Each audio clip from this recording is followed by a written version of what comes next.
Are you still not really doing the whole Instagram stories thing? Or maybe you do stories, but you hate the idea of showing up face to camera and talking to your audience. If that fits you, then I really want to help you in today's episode learn how to show up confidently on Instagram stories and have fun with it too. So by showing up with more confidence and having more fun with this feature of Instagram, you're going to attract more people to your tribe and ultimately to the things you're selling. You'll be able to book more clients, get more people in your programs, and so much more. So this episode actually originally aired in November 2019, almost a year ago, but it's such a good one that we wanted to bring it back to your attention this week in case you didn't listen to it then, and maybe you're new here, or maybe you did listen to it then, but you need a refresher because you listened and then you still don't ever do Instagram stories. If that's you, then you gotta listen to this episode. So the content I shared back then, I did re-listen to this for reference, but the content I shared back then still applies perfectly today, and I would say it's even more relevant right now in 2020 as you're listening to this than it was back in 2019, and here's why. So with the introduction of new features on Instagram, like Instagram Reels, IGTV is still somewhat new, and there's all kinds of stuff being added all the time that you can do even within Instagram stories since this episode first aired. So Instagram is putting a bigger emphasis, more and more of an emphasis on video content, on less curated content, and on content that kind of brings back more of what Instagram started as, which was real-time, literally instant content. So this is so relevant. As the business owner, being able to show up face to camera, which is really what this episode's all about, is the face to camera side of Instagram stories. To be able to show behind the scenes peeks into your business is becoming more and more and more important. So if you aren't doing this yet, I really want to encourage you to listen in. I'm going to speak some love over you about how to show up confidently and really just nail down an Instagram story strategy that you can then utilize even on things like Reels, on Instagram TV, and other areas of your business. So this is a fun one. Enjoy this recast. Let's dive in. Hey guys, it's Elizabeth McCravey, and you're listening to the Breakthrough Brand Podcast. Each week, I'll bring you workshop-style trainings that teach you how to stand out online, design success from the inside out, and create a breakthrough business. It's time to turn viewers into raving fans and design the business and life of your dreams. I'm so excited you're here.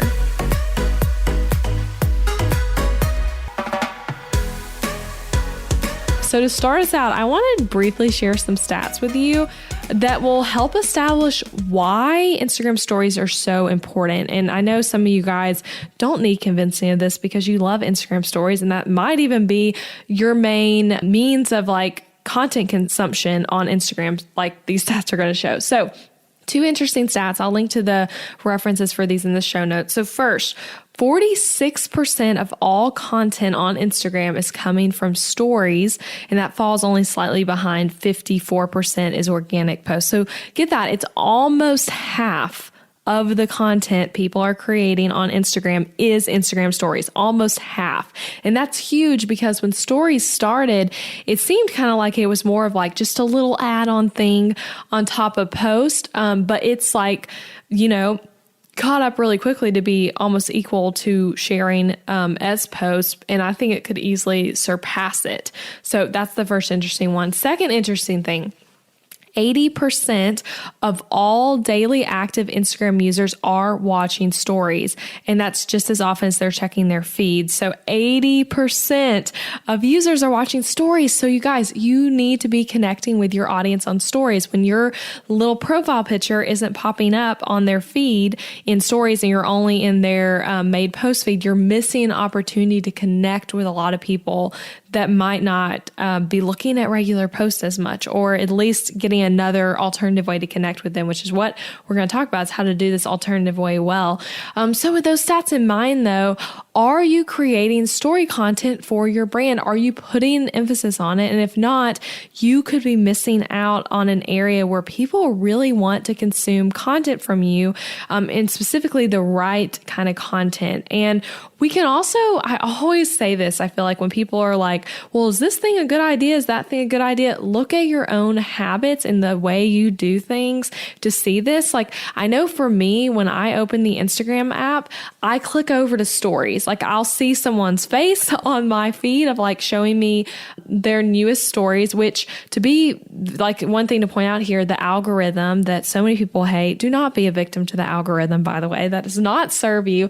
But based on the algorithm, the people I am personally interacting with the most and the people I'm watching their stories the most, responding to polls, DMing with, liking their stuff, I'm going to see their stuff first every time they post a story. So when you're actively doing stories and posts and asking people to engage with you, you're going to get pushed up to be seen quicker every time you post something by those people who are engaging and watching and that sort of thing. And when I do open my feed and I see like, these are the people whose posts come first, and these are the people whose stories come first. When I look at it, it's like, yeah, like those are the people I actually am engaging with the most. As a quick example, my sister, Suzanne, she just uses her Instagram for personal purposes, but doesn't post that often at all, like on stories or posts, because again, it's not a business profile. So she's just posting wherever she has something to share.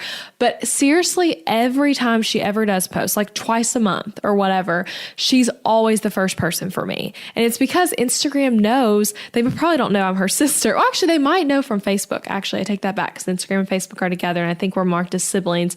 But they know that I'm engaging with her stuff, so she's showing up quick for me.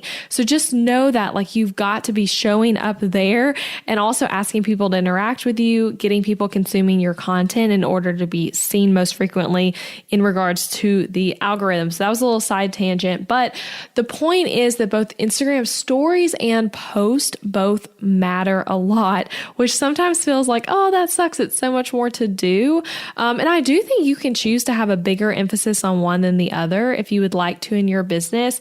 But I personally would say, like, you want to have a pretty strong emphasis on both. And one trend I've seen some people recommending is actually to kind of ditch Instagram posts, because stories are like the quote unquote place to be. And I completely disagree with that advice, because really looking at like the fact that people are consuming, or people are posting less and posting Instagram stories more. So regular posts less, Instagram stories more sometimes, or they're getting more even at least. That provides a bigger opportunity for you to be doing a good job on posts, because there are maybe less people posting than there used to be. So less competition in the feed. So don't ditch the feed for stories. You want to do both. So now though, like I said in the intro, this is kind of a hodgepodge of things, but I want to go through some advice for doing well on Instagram stories, but also to start with the question of, do I have to show my face on Instagram stories? And when I say show my face on Instagram stories, I'm talking specifically about the way that you'll see people holding out their phone and they are talking into the camera. They've got their iPhone set to be switched around to where it's the front facing camera, and they are talking about something. And I've had people ask me this in my DMs on Instagram of like, do you think I need to do this for my business? Like, is that really necessary? Or maybe you're nervous about doing it. Maybe you don't know how to do it. So you're just playing it safe and posting little inspirational quotes and things like that. So my answer though, of like, do you need to show your face in Instagram stories, is like, yes, 100% you do. And I'm going to get into like some alternative types of business, but for most of you listening, you personally, as the like company owner, needs to be showing up on Instagram stories for most of you listening. So I know that though is the hardest part for some people. You feel nervous showing up there. You're wondering what everyone will think of you. Maybe you're worried you'll make a bad impression. And interestingly enough, you're likely thinking about the people you know in real life and thinking they might make fun of you for going on there and like showing a behind the scenes of your workday or talking about some tip you learned recently or whatever it is. You're often, in most cases, like at least in my personal experience, and in my friends and like people who I've chatted with on Instagram about this, it's often the people you know in real life who are causing you not to show up well, or the people you knew 5 years ago when you were in college or whatever it is. And my advice would be, you've got to let this go.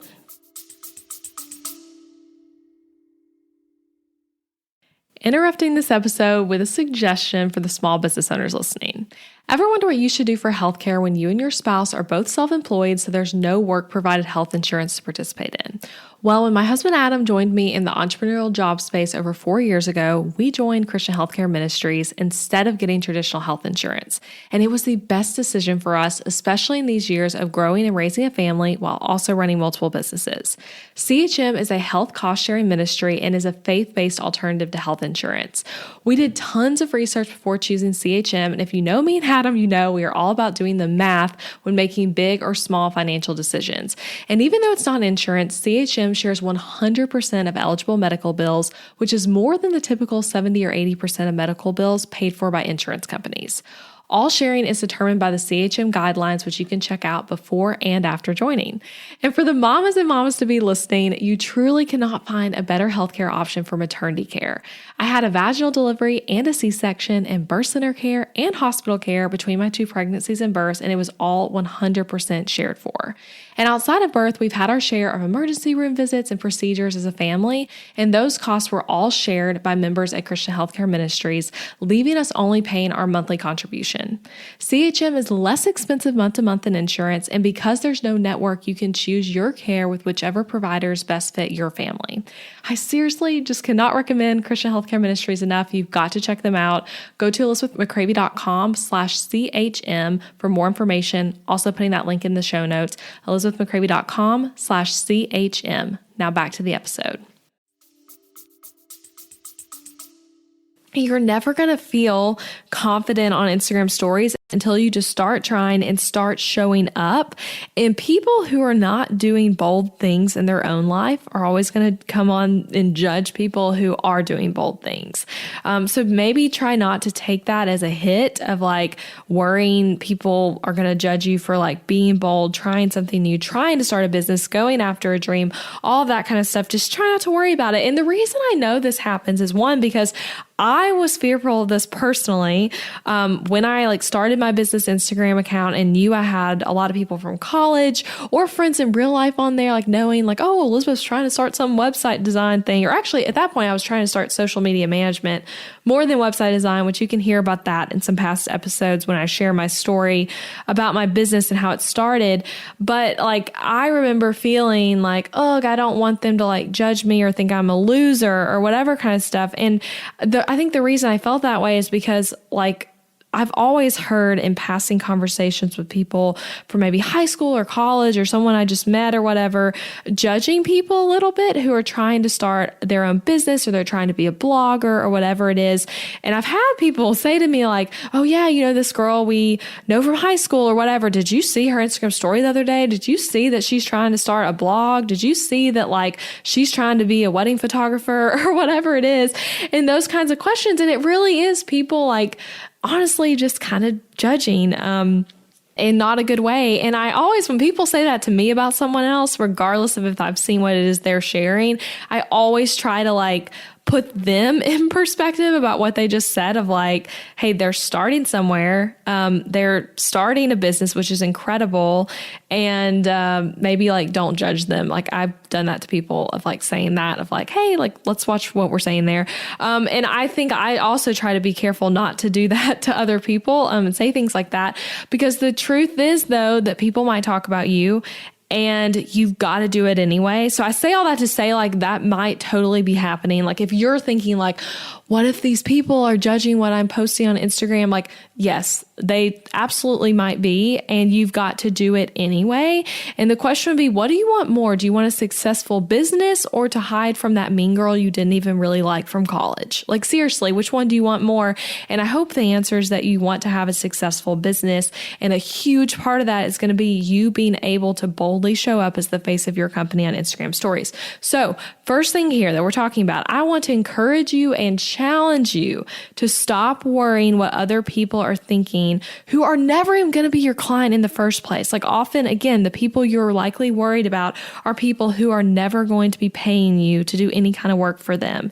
And so show up for the people who are watching and who do want to see what you're doing and who do want to know your brand. And if you hear me saying that and you're thinking no, Elizabeth, I still can't do it. I don't want so-and-so to watch my stories. Then another alternative thing for you. And a fun fact, you can actually set your Instagram stories to automatically be hidden from certain people. So if that's like what you need to do in order to like get started on Instagram stories, on showing your face, of sharing the behind the scenes of your business, then like hide it from those people you're thinking of. If it feels like you can't like unfriend them or let them unfollow you or whatever, just hide your Instagram stories from them and you'll be good to go. And again, I speak from experience on this, because when I did start my business Instagram, my business was fairly new at that point, but like me posting about my business was super new because I didn't really do that much on my personal account. And then all of a sudden, the people who were following me on my personal account were over on my business account, and I hid behind my company name. I didn't show my face, and on Instagram stories, I stuck to sharing those cute little quotes and like pictures of my design work and just not posting that often. And it took me a bit of time to start consistently showing up on stories. But when I did start doing it, I realized I was connecting with people who actually wanted to pay me to work with them in a whole new and amazing way. And I stopped caring about what people I knew in real life thought about it. An interesting thing, like now I don't think anyone cares about what I'm posting on Instagram stories. Like I'm sure there's still some, again, mean girl from college kind of situation happening. Who knows? But I don't think anyone really cares. And likely too, another thing to point out here, I could talk about this whole episode. I'll try to stop soon. But like the people you think are like caring so much, like they might judge, but that's just a passing thought. Like no one really cares that much what you're doing. So don't let that stop you. Okay, now I want to talk briefly about situations where you feel like you aren't the person that should be showing up on your business's Instagram stories. So like, let's say maybe you aren't the face of your company. Maybe you're 100% product based. And so you think there's no reason for anyone to see you personally on there. And I get that. And I have answers for it that we're going to talk about briefly. But first thing I want to point out is that most of you listening right now are service-based businesses, or maybe you're like a course creator, a blogger, a coach, or something of that nature. And for you, you should actually be building a personal brand, which means you are the face of your company. Like if you're creating online courses, even though that's not necessarily service-based, that's more digital product-based, you're still the person on the courses. You're still the person on the webinar and the person that should be like the face of the company. So when you think about where it is you want your business to go, I want you to think about, like, does that involve me being the front-facing person or not? And just know, though, that, like, again, I know who most of my audience is. Hello to all of you wonderful people who listen regularly, but I know most of you are women who own service-based businesses or businesses where you are the personal brand. And so people want to know who you are, what you sound like, what you act like, what your interests are, all of that kind of stuff.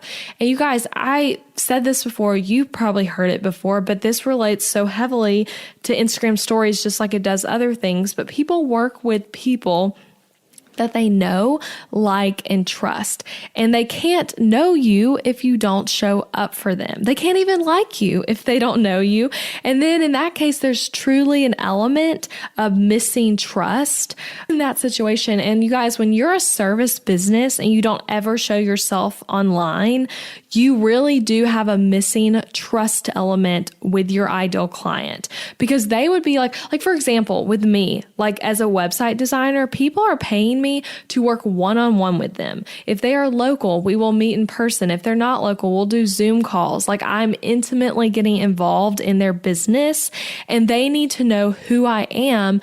And as a service provider, when you have that missing, it can literally feel like a catfish moment of like, you guys know the show Catfish. I really like that show. I haven't watched it in a while, but I actually loved the movie originally when it came out before it was a show. I watched all of that stuff with it and was very excited. But anyway, think about like, is the catfish moment, like, you know, you're saying you're some girl in Nashville, but like, are you actually an old man in Pittsburgh, like ripping people off, you know, like not to hate on Pittsburgh, but that's just what came to my mind. But like, it's like if I'm saying like all this stuff about who I am, but like no one can see me, hear me, connect with me, then it's like, who even is this person behind all the stock images on their feed? You know what I'm saying? So like, you've got to show your face and show who you are. And when you're not showing who you are, there really is an actual lack of trust. So just know that, like right now, if that's how you're choosing to run your social media, just know people want to see your face. And this goes from your stories and on your feed. You need to be on it. Like there needs to be images with you on it. And it will, in most cases, I think, lead to more engagement. I know it does for me. Like photos on my feed that are of me get higher engagement rates than like, let's say, a little image of like some project I did. Same for Instagram stories. People watch when I'm talking to the camera, which we're going to get to some tips for that in a minute, but people engage when you're sharing yourself. So you guys who are service-based and people building personal brands, no excuse for you. You've got to show your face on here. But to answer the question, what if you're a product business where you as a person are irrelevant to the offer? Like it doesn't matter who created it. It's all about whatever the product is. And I'm going to generalize here in my answer for what I think you should do, because I can't speak to every like super specific business, but I'm thinking specifically about those of you listening who might have product-based businesses. I literally know who some of you are. So I'm thinking about you as I answer this. But I want to use two examples of companies who are in this situation who I think do a really good job. So first one is Cultivate What Matters. I've talked about them recently on the podcast, and they create amazing products. And technically for them, Laura Casey is the face of the company. She's the founder, and at one point the company was even named Laura Casey Shop. Now it's named Cultivate What Matters, but she was the founder and it still represents as the face of the company, but she also has a large team working with her, and she's definitely not the one managing the Instagram account for Cultivate What Matters. And she has a personal brand Instagram account where she shares like, you know, the personal lifestyle stuff for herself. But then on the main feed, it's very interesting because her whole team shows up on Instagram stories and does the whole face to camera thing we're talking about here. And they all do an amazing job. So like on any given day, when you go to the Instagram stories, you will see a different woman who like isn't the quote unquote social media manager for the company. And she's talking to you about whatever it is she's supposed to be talking about, whatever she wants to talk about. I don't really know what their systems are like on the back end for this, but they do such a good job. And they even have a team member each week lead a Instagram live. They do a weekly Instagram live on Tuesdays, and someone on the team leads it every week. And so my point with them is like, it doesn't have to be you all the time showing up on Instagram stories. When you have a team and you're a product company and like your face and the product don't necessarily have to be together. But I still would say it's going to be so helpful to you when you have faces and names associated with your company. And when you have people showing up on stories, showing behind the scenes of what's going on, talking about the product versus just sharing little images with text on them, telling people what you're selling. Like it is so much more effective for you to have a gal on your team come on there and like flip through the product and show examples and show it in use and talk about the features and all of that kind of stuff versus like you sharing static images about it. Okay. So like, that's really what I'm saying here is it doesn't have to be you, but it does need to be someone. And I would recommend it being someone on your team. So another example though of a company that's a lot larger and also does this really well is SoulCycle. Like thinking about SoulCycle, like, do you have any idea who the founders are? You probably don't. I don't even know their names. I heard them on a podcast, How I Built This, actually, talking about their company. And it's so interesting because they made a conscious decision early on to not be the front-facing people of the company. And it's founded by, if I'm remembering correctly, 2 women, but you don't ever like see them as like the face of the company, but they still do have a face of the company, faces of the company rather. And it's their instructors, their SoulCycle instructors. And they basically made their instructors into like celebrities in a sense, instead of themselves being the ones talking about the product, talking about what they're offering. It's the instructors, but they still have faces associated with the brand, and people who are really into SoulCycle like are going to know who those faces are and that kind of thing. So it's really, really cool the way they did that. And I say all that to say you got to show up on stories. And for most of you, the person on there should be you. But for some of you, it can be other people on your team. And I actually, though, another side note here, I think in most cases, you should not be hiring an outside company to manage your Instagram stories. You can do it for your Instagram post. That's like, I don't really know what your business is. So like do whatever you think works. But for your Instagram stories, I think it needs to be someone internally who can be the face of your company on stories. It doesn't even have to be the face of your company like overall. It can be on stories. Like when, again, using Cultivate What Matters as an example, like we know Laura Casey is the face of the company, but there are a lot of other women who show up beautifully on stories, and like they don't have to be the face of the company like overall, but can be the face of it on Instagram. And that works awesome.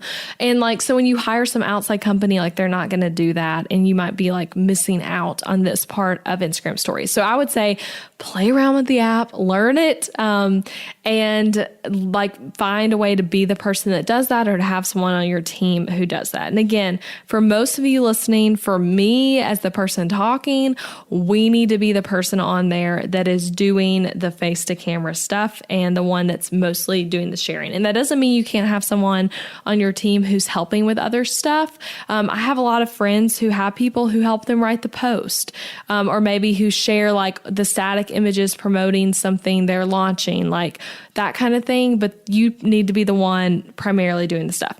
Okay, so now let's get into some tips to make your best Instagram stories ever and to show up confidently on Instagram. So I have, how many tips do I have? I have about four tips and then some closing thoughts. Okay, so really love these tips. So let's get into it. So first tip, you need to do a mix of different types of stories. So what I mean by this is you need to do boomerangs, videos of you talking, videos of you filming something else where it's not your face in the camera, but it's still a video, still images, words you typed onto the screen, all of it. I don't even think I'm naming all the options, but you need to have a variety of stuff happening on any given day. I would even say, like, especially if you're posting a lot that day. If you're only posting like 3 stories, they could all be of you talking. But if you're posting like, let's say 20 stories got put up on your page that day, they do not need to be 20 stories of you talking to the camera. They also don't need to be 20 stories of still images. Like, it just needs to be a variety. And a huge thing to point out here is 1 million stories of you talking to the camera with no interruptions is not fun to watch. So you want to try to limit it and to kind of switch things up to where it's, maybe let's say 6 stories of you talking to the camera and then some other stuff, and then 2 stories of you on the camera, like that kind of thing. Really just 1 million stories of anything in a row is going to like kind of lose people's attention and they might click away. So you really want to mix it up and keep people engaged with what you're sharing. So that's the first tip. Do a mix of different kind of stuff on any given day. Also, while I'm on here, I didn't have this in my notes, but I do want to say this. I get asked sometimes how often you should be posting to stories. And I think it's like totally up to you. But I usually, like, my rule of thumb for my business is 5 days a week, I want to have stuff going on stories. Usually on the weekends, I don't post, or if I do post, it's going to be personal stuff. Like currently this weekend, I'm recording this on a Monday, and on Saturday, I went to a pumpkin patch with some friends, and I posted some mix actually of video images and boomerang, like kind of on my stories to share about that. And you have to remember too, stories last for 24 hours. So if like every 24 hours you're kind of adding something new, you'll always have a steady flow of something for people to see. So I would say try to do like maybe 5 days a week as your goal, 3 days if you're just starting out on Instagram stories. But like having something consistently on there, I think is a good move. And for me, it's usually like around 5 days. Some weeks it's more though, depending on what I'm feeling. When you're listening to this, it'll probably be more because I'll be at a conference where I'm sharing all kinds tons of stuff with you guys about what I'm learning and what I'm doing. So be sure to look for that as you're listening to this, 'cause I'll be sharing behind the scenes at United. But in general, like maybe 5 days a week. Okay, tip number 2. Just say what you're going to say without all the fluff and without all the lead up. So let me explain what I mean by this. First of all, let me also say I've been guilty of this and you've probably been guilty of this.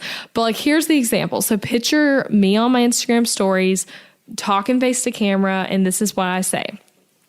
Hey guys, happy Tuesday. So, I haven't been on here in a week or so, but I really wanted to pop on here because I have some stuff to tell you guys that's happening this week in the business. So today on my podcast, the Breakthrough Brand Podcast, there's a new episode and it's all about Instagram stories and how to do a good job on Instagram stories.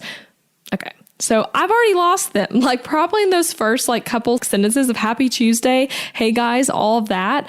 I've lost them. So most of the time, in most cases, again, there are times sometimes for the fluff, but most of the time you want to skip the fluff and get to the point. This is similar to what I would say about your website copy, like the words in your website. I always say you want to get to the point. Don't make people have to read stuff that doesn't serve the point you're trying to make. I'd say the same thing is true in most cases on Instagram stories. You want to say the least amount of stuff to get the point across.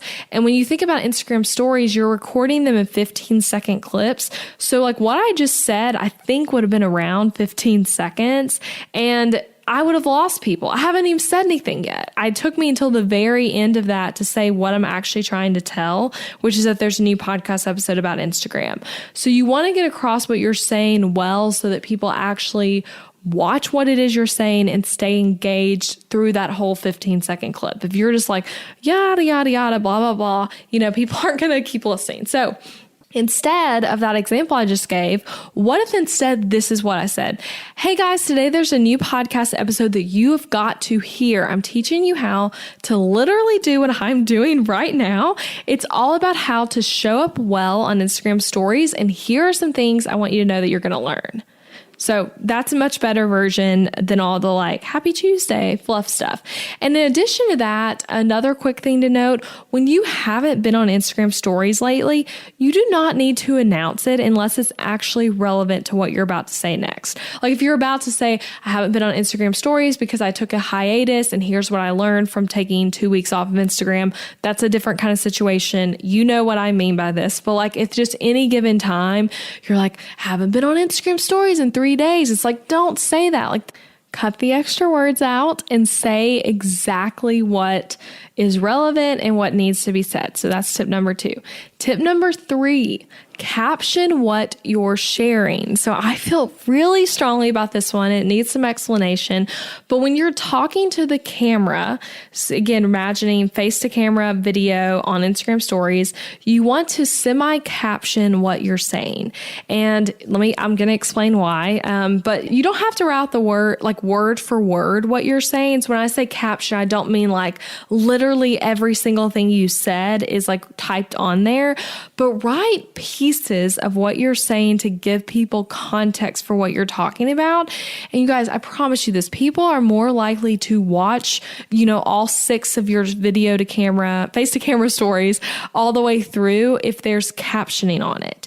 Because if you're just it's just 10 videos of you seeing me, I'm sitting in my office and I'm just talking and there's nothing on the screen to give you context for what it is. You might for a second, if you actually care about what I'm saying, kind of click through a little bit to try to figure out what I'm talking about, but you're probably not going to watch all 10 of the videos because you need a little bit of context. And when I say captioning, I'm not talking about those apps where it captions it as you speak. There's some apps you can use where I would upload the video of me talking and then it will put it the words coming on the screen as I say it. You don't want to do that because what I'm saying is the whole goal is for people to know the context of what you're talking about before they watch you say it. So those kind of apps are not effective for that because it's typing it as you say it. So you want what you're going to say to actually be on there.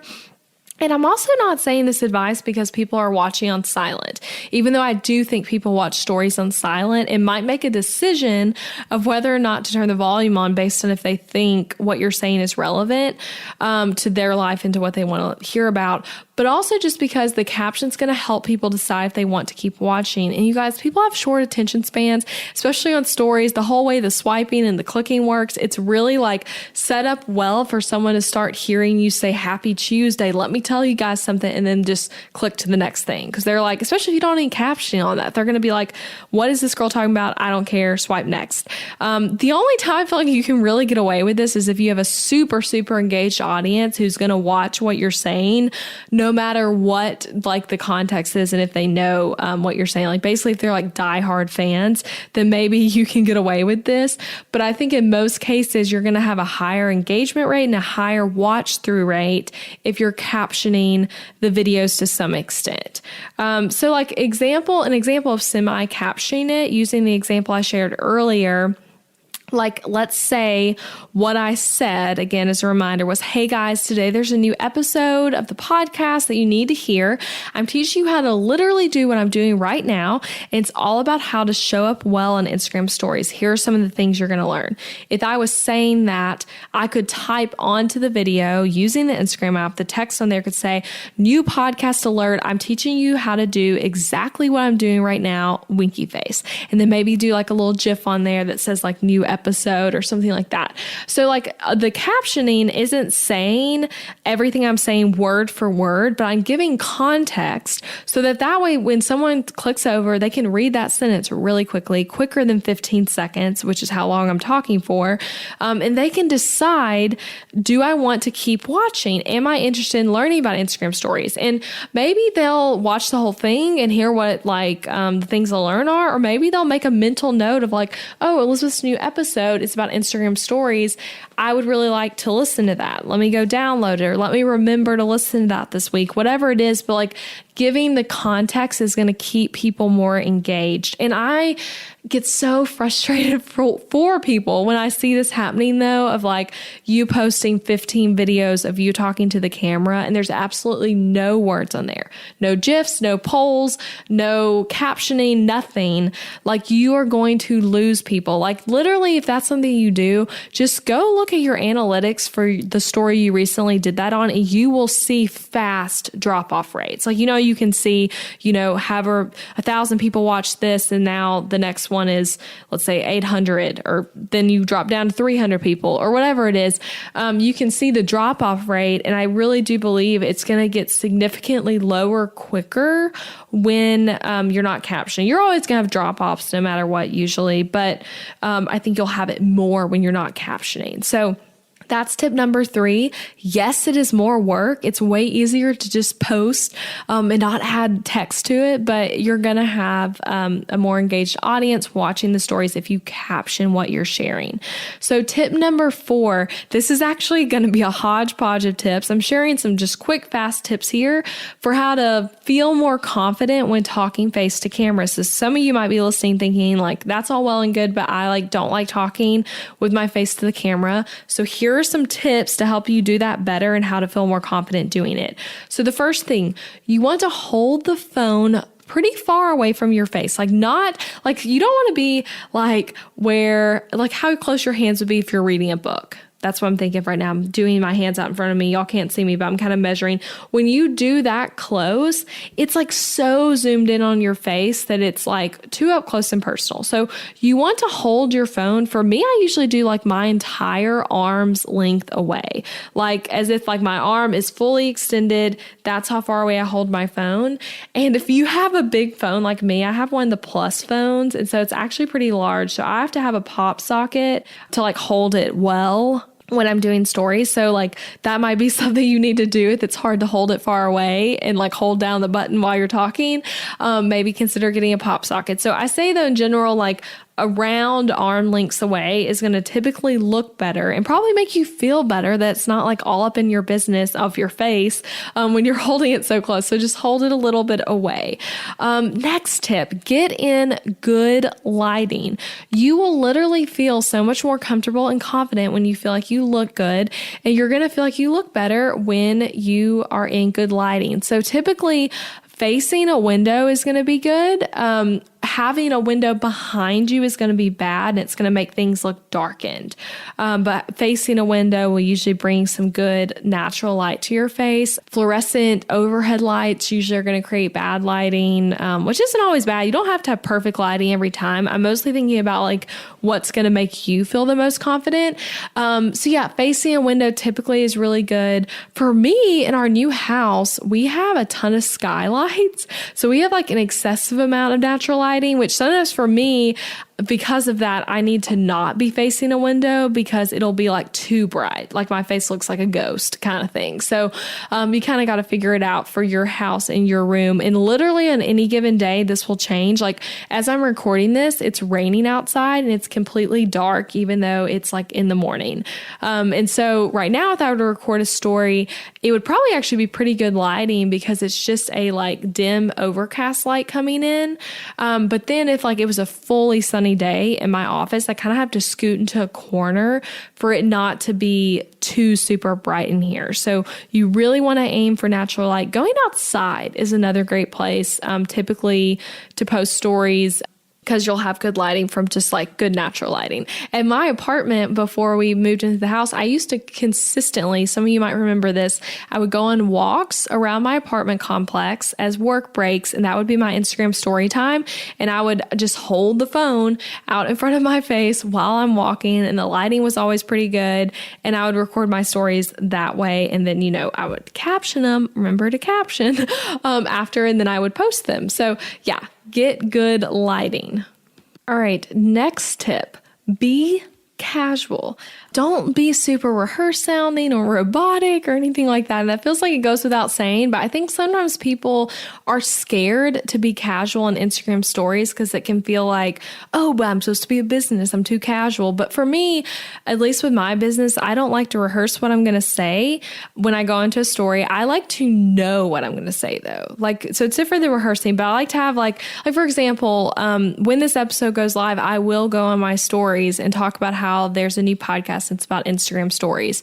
And I will, before I start recording, have a general idea of what I'm trying to communicate, but I'm not going to have rehearsed it. I'm not going to have written anything down or practiced or anything like that. If that feels like what you need to do in order to get comfortable, go ahead and record it. And then just be okay with deleting it. If you don't like how you sound, or if you say something weird or whatever, you can delete it. But I would say just go ahead and go for recording it versus rehearsing it first. And I also think it's good to feel like you're talking to a friend, not like you're doing some kind of stiff presentation. That's not what works best on Instagram stories. So super formal stuff can work well depending on your business type for post. But I would say in general for stories, what's always going to work best is more casual. Like people are going to Instagram stories and expecting a more behind the scene look, expecting a more polished look. So don't feel like you have to be on there and being super perfect and super formal and all of that kind of stuff. And on that same note, be a human, be transparent, be real. And I know this might not come off naturally at first on stories because you might be really nervous. So it doesn't feel like being transparent and real comes easy when you're feeling super nervous, but it can come with practice. And for me, this has always been the goal and definitely does come more naturally now, the more, again, with practice that I've done this. But for me and my business, especially with this podcast and with social media and all the content I create, my goal is to be 100% real with you guys, not holding back content, not holding back thoughts, and saying whatever I can to help you and serve you. And for me, one of the biggest compliments I get, both on about how my social media is and about how this podcast is, I hear it more with the podcast because that's where I'm literally asking people to write reviews. But I love it when people say that it just feels real, because that's the goal, because it is real. But like to read, because as I was thinking about this, I'm like, I need an example. I'm not one of those podcasters who like reads my review of the week or anything like that. But like, here's 2 pull quotes from 2 somewhat recent reviews. So one is from EMS 1187. And they said at the end of their review, the episodes truly feel like you're having coffee with a friend who knows a ton. And then this Wildflower wrote in her review, I have benefited from Elizabeth's casual conversation style. It feels like listening to a friend as you catch up over coffee. And I'm like, that's what I want it to be like. And that's how I also feel like it is when I think about this podcast and with social media. So I think that the reason I share that is because people really do say that frequently about my podcast, also about other podcasters that try to show up more casually and less scripted. I think that's what works. And it also works on stories. It works everywhere, and it's what people want. So be a human, be transparent, be real. And if that doesn't feel natural at first, know that it can with time come natural to you. Last tip for confidence, smile when you talk. You will look happier, you will sound happier, you will feel happier. Literally, as I said that just now, I got a big smile on my face, and you might have heard even my voice inflection change after I've been recording for like 40 something minutes. But smiling when you talk helps you feel more confident. If you are like watching your stories after you record them and you feel like, oh, I look nervous, I look uncomfortable, next time you record one, instead try smiling while you talk, and you'll immediately just come off like feeling more joyful and more approachable, and really sounding in your voice too happier. So that is my last set of tips. Those are some tips for feeling confident when you go face to camera. And now I want to share, just to close us out, some thoughts on like, if you're like, that's all great, Elizabeth, but I don't know what to even share to Instagram stories. So I'm going to give you guys some ideas. These ideas are specifically good for people building personal brands, but some of them apply to everyone. But I was thinking about you guys who are more service-based businesses as I wrote these. So first idea, take people through your day behind the scenes. Like you could even, no, you don't even have to announce like, today, everyone, we're taking you behind the scenes. Like you don't need to do that. Just like share stuff that's like from behind the scenes of your day. You can announce it if you want to, but I don't think you have to do that. And the thing that's so powerful about this is that it helps people know you on a more personal level. And I think, at least for me, like I'm a super curious person and can be kind of nosy, honestly, at times, but I love to know like what is actually going on behind the scenes of people's businesses and people's lives. So whenever I see people on Instagram stories, like sharing like what they actually have going on in their day, I'm like, this is so interesting. And again, you guys, the know, like, trust factor really pulls that in. So that's one thing you can do.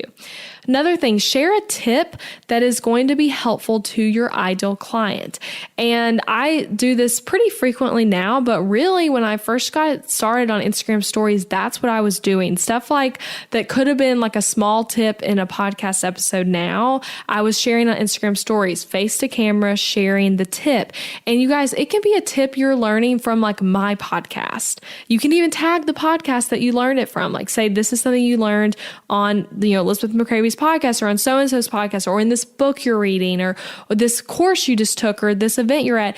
Like sometimes people feel like they have to be like some giant expert to share what you're learning, but you don't. You just need to know a little bit more than whoever you're talking to be able to share a tip on something. When I say know a little bit more, I mean know a little bit more on that topic or just have some kind of value to share. But I think that's huge, is just sharing a tip that's helpful to your ideal client, whatever that means for your business, but sharing some kind of tip. Sharing details on a project you're working on. That is a really fun thing, kind of behind the scenes on that. You can share screenshots of like messages, testimonials, things like that. I personally love doing that.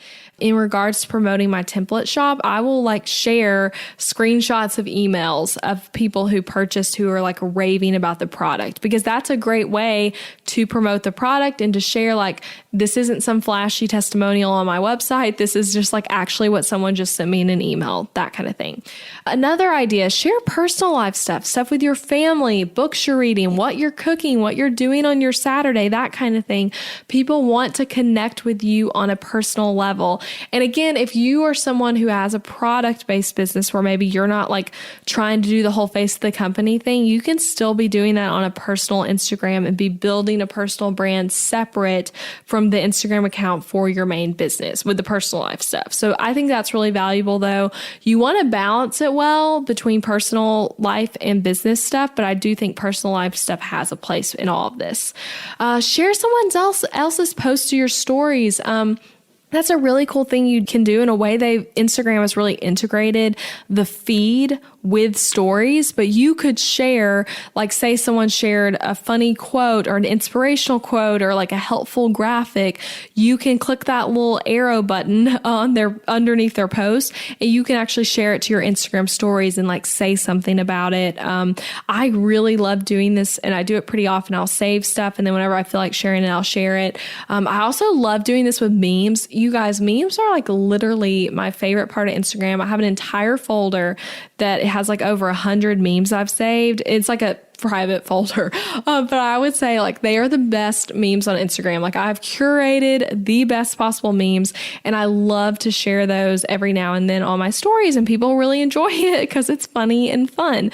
So you can share stuff like that, share inspiring quotes, helpful graphics, funny things, whatever. But sharing that kind of stuff makes for really great story content. Also sharing your stuff. Like when you do a static post to your feed, you can share that to your stories to get more reach and then create that connection where people who are just watching stories go find it in your feed. Another thing that I cannot leave out, but you want to talk about your offers, what you're selling, freebies that get people on your email list, anything it is you're promoting. Talk about that on Instagram stories. I can't emphasize enough like how important it is to not fall into the trap of just sharing fun stuff, but also actually market yourself. I think oftentimes women especially can be afraid to market too heavily, to sell too harshly and that kind of stuff. But what instead ends up happening is you're posting like all your family photos, but no one knows what you actually sell. So pretty frequently you need to be talking about what it is you sell, how people can pay you, and what it is you offer and why that matters to them. So that needs to be a huge part of your stories. Another last idea, ask questions, share polls, the quizzes, the question box thing, all of that is available. And there's an icon when you're writing stories, but you can add like polls. There's a bunch of different kinds. There's quizzes now, and then there's the question box. All of that kind of stuff is awesome way to engage with your audience. And something to remember with those is when people are engaging with a poll you post on your stories, they are telling Instagram that they like what you're posting, that you posted something good, something they wanted to engage with, and then your posts are going to be, or your stories are going to be shown to more people and your posts because that people are engaging with them. And also that person who engaged is likely going to see your stuff quicker in their feed because of that, because they're showing Instagram, I want to engage with what she's posting. So that's a really great use for those as well to like create engagement. And sometimes people think polls need to be like something super serious. I literally sometimes will do polls where like the two options are both like basically the same thing, but kind of just asking people to engage. Like for example, I do the Instagram stories for our Young Life Club, and I'll sometimes do a poll on club day of like who's excited for club tonight, which is like the event Young Life does every week. So instead of though making one of the options like I'm not excited, because no one wants me, we don't want people to click that. We don't actually want to know really if they're not excited. Instead, the options would be like 100%, and then the other option is can't wait. So it's like both of them are positive, but both like create engagement when someone clicks it for them to be more engaged with the page. So you can do that in your business, asking questions. They don't have to have some super serious tone to them, but that's a really great one for Instagram stories. So those are some ideas for what to share. If you're like, I don't know what the heck to share, but all this sounds good, there's a list to help you get started. So I really hope that this episode is helpful to you, and I hope that I can like see you posting more on Instagram stories. Another idea, if you need something to post, you can share this podcast episode if you think it's something that would help your audience as something they could also go listen to. That's another, I didn't even include that, but I love sharing stuff like that too, of like things that are working for me sharing that kind of thing. So share this episode on your feed or with someone you think it would help. So I really hope you take action on this, implement this stuff into your business. Instagram stories can be so huge for you if you take the energy to start feeling good about it and feeling confident and do the extra work to make it higher quality. So to close this out, I have a quote from the one and only Seth Godin. I always share his quotes in here, but he's like the king of marketing, so it's super relevant. But I love this quote from him. He says, "Be genuine, be remarkable, be worth connecting with." So that's something to think about when you think about your Instagram stories. Be genuine, be remarkable, be worth connecting with. So I love that quote. I hope this episode was super helpful to you guys, and I can't wait to hear your feedback. And I will be back next week with another episode. Bye for now. Thank you for listening to the podcast this week, friend. I appreciate you being here. And hey, if you enjoyed this episode, I want to tell you about something. I would encourage you to check out my website template shop. Over on elizabethmccravey.com, you'll find Show It website templates, and they are easy to use, strategically designed, and created to help you book more clients and customers. Maybe your current website is really boring. I don't know, maybe it is, and maybe you don't want to hurt its feelings, but you know it's true. And your website needs to be strategically and intentionally designed in order for it to convert your viewers into raving customers. And that's what these website templates do on MShop. These are pre-made website templates built for the Show It platform where you can plug and play your content into the template with ease and then get started with a website that is made to actually make you money. Isn't that what we all want, right? So go shop the templates at elizabethmccravey.com/shop. That link is also in the show notes. And don't forget that you can actually subscribe to this podcast wherever you're listening so that you never miss an episode. And I would so appreciate it if you left a rating and review for the show on Apple Podcasts, or even just share it with a friend. It's a great way to support the show and then give us your feedback. So thanks so much for listening.